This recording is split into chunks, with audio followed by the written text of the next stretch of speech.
Yang lain supaya suaranya jernih kita dengar. Langkah-langkah menuju kemerdekaan dalam Kristus adalah kita harus memahami dan melepaskan diri dari keterikatan kuasa gelap dalam kehidupan kita. Nah, untuk melepaskan keterikatan kuasa gelap atau untuk kita merdeka dalam Kristus, ada 7 langkah seperti yang saya katakan tadi. Nah, yang pertama, hal yang palsu dan yang benar. Langkah pertama untuk menuju dalam kemerdekaan dalam Kristus adalah kita harus melepaskan diri dari keterikatan dosa atau keterikatan kuasa gelap di masa lampau maupun di masa sekarang dengan kegiatan nepotisme atau kuasa gaib. Nah, di sini saya sering ada kesaksian pribadi dalam keluarga saya yang berkaitan dengan kuasa gelap.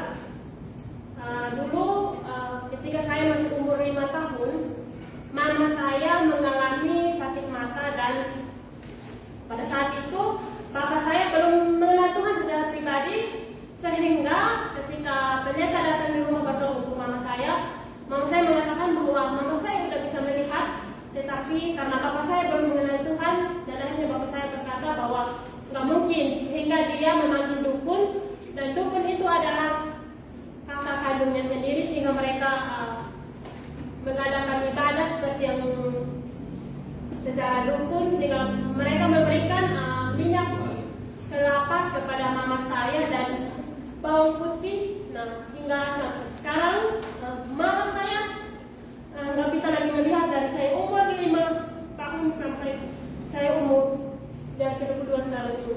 Tapi nggak apa-apa, kami tetap bersyukur sama Tuhan. Dan yang kedua pergumulan yang kami alami adalah kakak saya nomor 3 mengalami gangguan jiwa. Nah, selama itu bapak saya belum juga bertobat. Bapak saya masih mempercayai dukun, dia masih memanggil dukun. Memang ketika bapak saya memakai dukun, kakak saya sempat sembuh. Tetapi karena itu bukan dari Tuhan, kakak saya kumat lagi ketika saya udah kelas 3 SMA. Dan itu kumatnya udah sangat parah, sampai mengisi bicara, dia nggak pakai baju, dan sampai dia diikat disalib seperti Tuhan Yesus di rumah selama 2 tahun. Tetapi puji Tuhan, Tuhan bekerja dalam kehidupan bapak saya, sehingga pada akhirnya bapak saya sadar bahwa ketika dia mengandalkan dunia atau ketika dia mengandalkan manusia, semuanya akan sia-sia.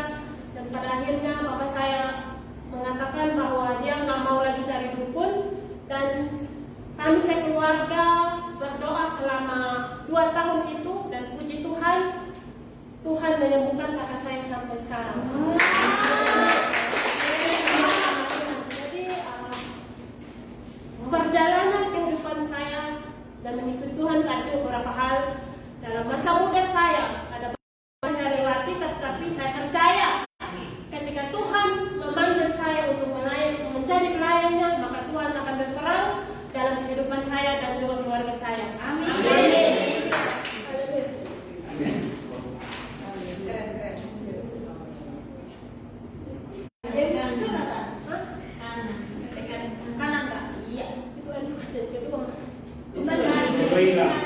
Yang kedua yang tadi itu kedua. Kayaknya itu tertutupan enggak sih? Tertutup. Enggak apa-apa. Enggak apa dibaca. Berpusat pada kebenaran. Yang kedua berpusat pada kebenaran. Nah, yang kedua itu kita berpusat pada kebenaran. Oh, bukan. Sorry, Pak. Ada di sini salah. Ya, HP enggak apa-apa. Ya.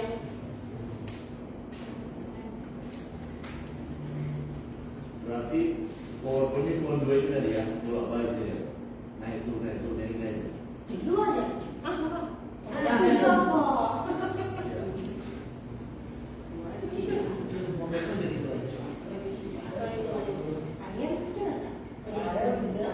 Yang kedua itu tipu daya dan kebebasan.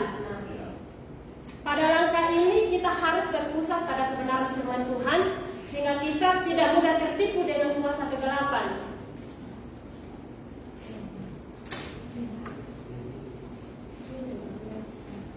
Dan juga kita harus mengakui bahwa kita sering tertipu dengan diri kita sendiri, dan kemudian kita harus meminta pengampunan kepada Tuhan supaya Tuhan bisa menyelidiki hati kita, apakah kita sudah benar-benar dengan Tuhan atau belum. Dan kita juga harus mengakui hal-hal yang kita lakukan sebelum kita mengambil keputusan untuk mengikuti Tuhan. Yang ketiga, kepahitan dan pengampunan. Nah, ini yang seringkali dan juga dalam pribadi saya, inilah salah satu yang paling sulit ketika saya belum mengenal Tuhan. Ada sedikit kesaksian lagi. Dulu saya SMA itu, saya tinggal di asrama. Dan di asrama itu kan kami dibimbing sebenarnya. Itu kami berdoa itu dari hari Senin sampai Sabtu setiap jam 4. Tapi karena saya belum mengenal Tuhan secara pribadi, itu sebenarnya cuma hal sepele teman-teman semua.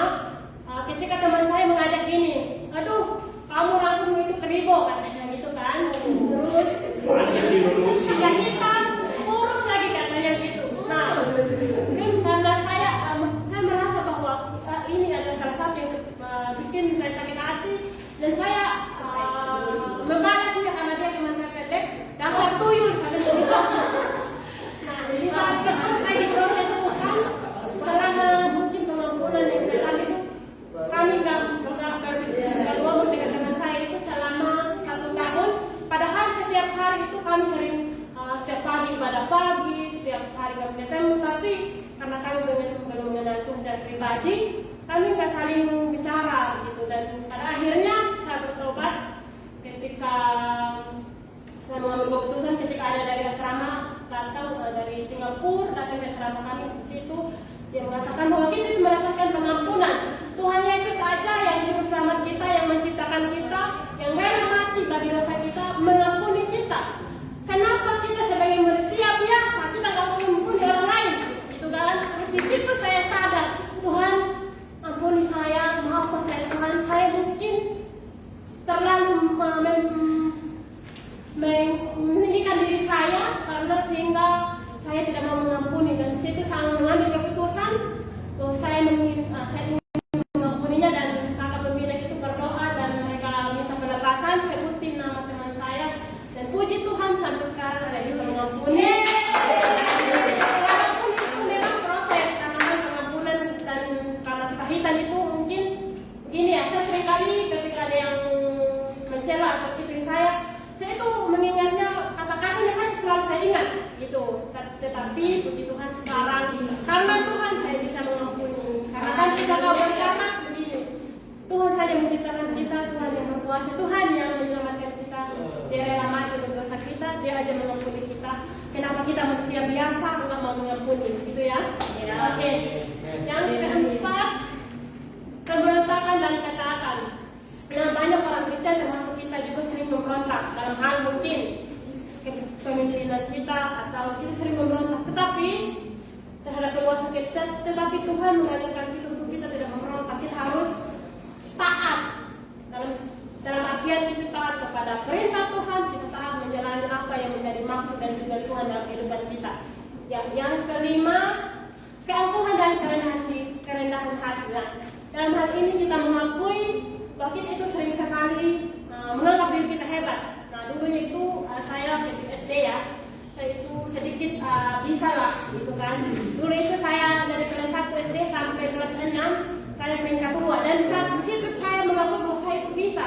Padahal nyatanya sebenarnya saya nggak ada apa-apanya di hadapan Tuhan. Nah, apapun yang kita miliki, mari kita menyerahkan semua kepada Tuhan, karena itu semua hanyalah titipan Tuhan untuk kita.